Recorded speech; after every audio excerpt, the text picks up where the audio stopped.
Nama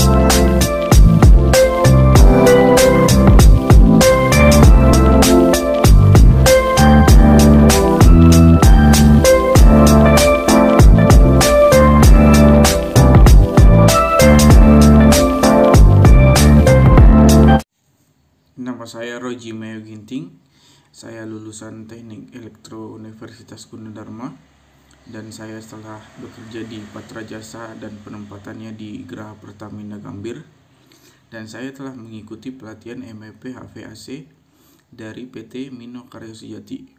Nah, bagi teman-teman yang baru lulus yang ingin menambah pengalaman atau skill ya, bisa langsung menghubungi di PT Mino Karya Sejati agar dapat mempunyai skill yang mumpuni.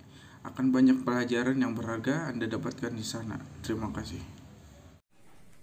Kita akan mempelajari bagaimana bisa handphone dapat meledak dan dapat mengakibatkan melukai orang pemakainya ataupun sampai membuat pemakainya terbunuh karena ledakan yang terjadi. Saya akan menjelaskan dari prinsip kerja dulu dari handphone. Ya, ini ada beberapa handphone yang sudah saya bongkar.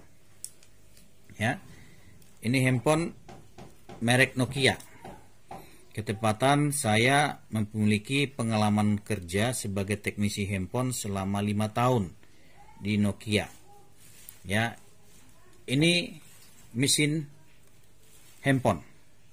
Ya, ini LCD-nya. Nanti saya jelasin semua. Saya buka dulu, ya, supaya nanti ngerti teknik kita mempelajarinya ini seperti apa. Oke, ini LCD-nya. Oke, nah bisa kita lihat ini. Saya buka ya, supaya ngerti nanti ini alatnya, ini penutupnya ini. Ini penutupnya saya buka. Ini saya penutup. Nah, kita jelas ya alatnya ini, jelas ini semua alatnya. Ya, saya akan jelasin dari alat ini. Sistem kerja HP supaya kita mengerti kenapa bisa sampai membuat ada ledakan di handphone. Saya akan jelaskan dimulai dari sistem kerja HP pada saat menerima telepon dan pada saat mentransfer komunikasi kita yang dari mic sampai kepada handphone yang lain. Ya, pertama, ya, kita di sini saya akan jelaskan ada IC PA. Ini IC PA, power amplifier. Ya, IC PA. Ini namanya IC sumber tegangan. Ini namanya IC processor, IC untuk utama lah gitu ya, mikrokontrolernya ya. Nah, ini IC untuk menangani sistem audio video. Ini IC untuk menangani sistem pengecasan atau IC charger namanya. Ya. Jadi saat mic ya, kita di sini ada mic ini. Kalau kita lihat mic ini, ya, ini begini tadi ya. Kita tutup begini. Ya, ini speakernya nih. Bisa lihat ya. Ini speakernya yang akan menghasilkan audio dari sumber lawan bicara kita. Ya, ini yang untuk ngecas. Bisa ya, lihat ya. Ini connection untuk ngecas. Supaya nanti seperti ini kita lihat nih. Nah, ini kan kita tutup begini. Nah, kemudian kita lihat di sini adalah connection untuk baterai nih. Yang ini connection untuk baterai. Ya. Jadi contoh misalkan baterainya kita ini, misalkan nanti kita pakai sistem yang ini. Misalkan ini kita buka dulu. Ya. Kita buka, ini kita buka pakai obeng bunga ya.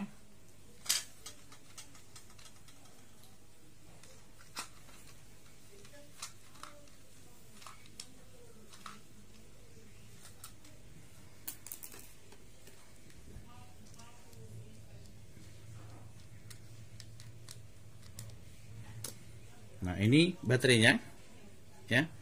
Kita lihat baterainya. Ini koneksinya di sini, ya. Ini koneksinya, ya. Jadi setiap baterai, ya, ini bisa diperlihat. Ini kapasitas baterainya, ya. Ini bisa kita baca kapasitas baterainya ini, ya, 3,7 volt DC untuk memberikan recharging, ya, tegangannya, ya, dengan capacity, ya, 1400 miliampere per jam, ya, 1450 miliampere per jam. Nah, ini ada tulisannya di sini, ya. Nah, kita bisa lihat di sini yang kita perhatikan. Nah, nanti saya akan jelaskan dari sistem kerja dari HP, ya, HP tadi yang ini ke baterai. Contoh ini tadi ke baterai, ya, ini ke baterai. Sehingga ketika kita misalkan terjadi komunikasi antara lawan bicara kita pakai handphone yang lain dengan handphone ini, yang bekerja itu untuk sistem transmit dan receiver itu dari PA ini. Jadi kalau seandainya sinyalnya lemah, maka PA ini bekerja keras. PA-nya ini butuh tegangan dari UM.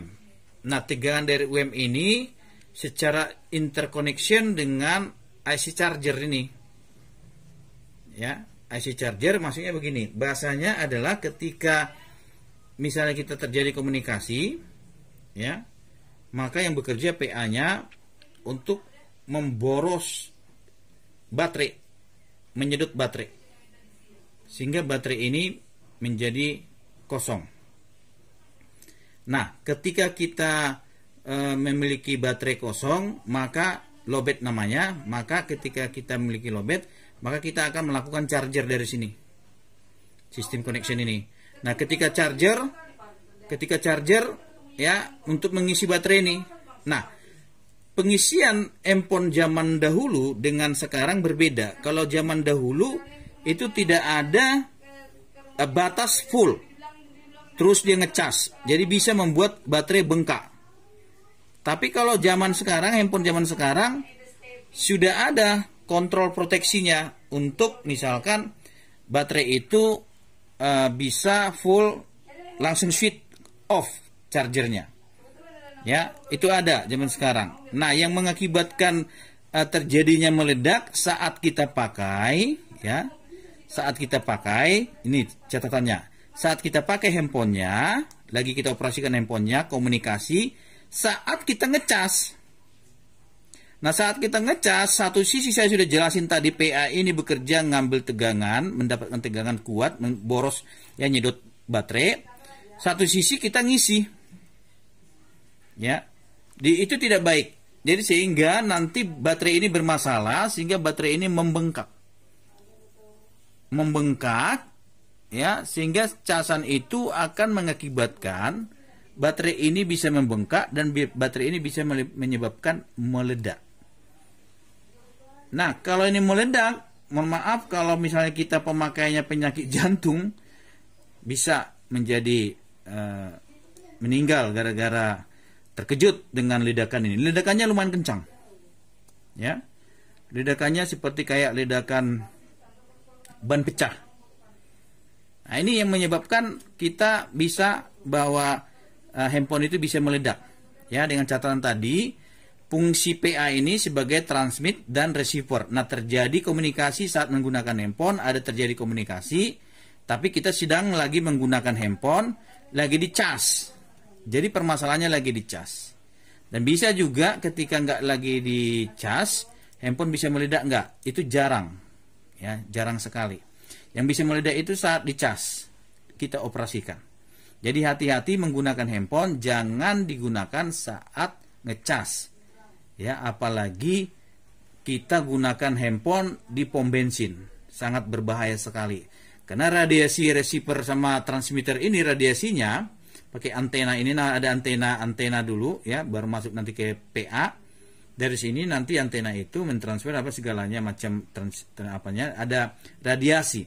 Nah, radiasi itu ketemu dengan sistem ini radiasi ketemu dengan uapnya uapnya bahan bakar.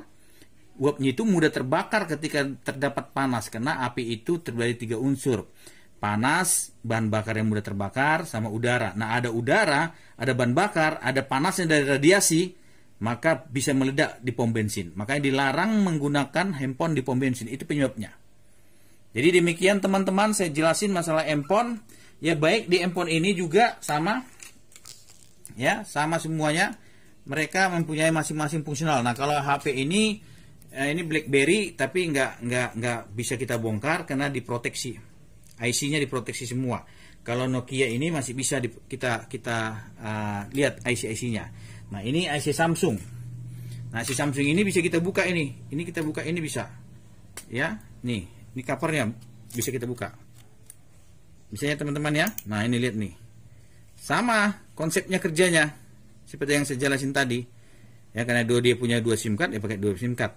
Nah, di sini ada IC untuk tegangan, nih. Ini IC tegangan, ini IC prosesornya. Ya. Nah, ini IC chargernya ada di sini. Ya, karena ini chargernya di sini. Ya, IC chargernya yang ini.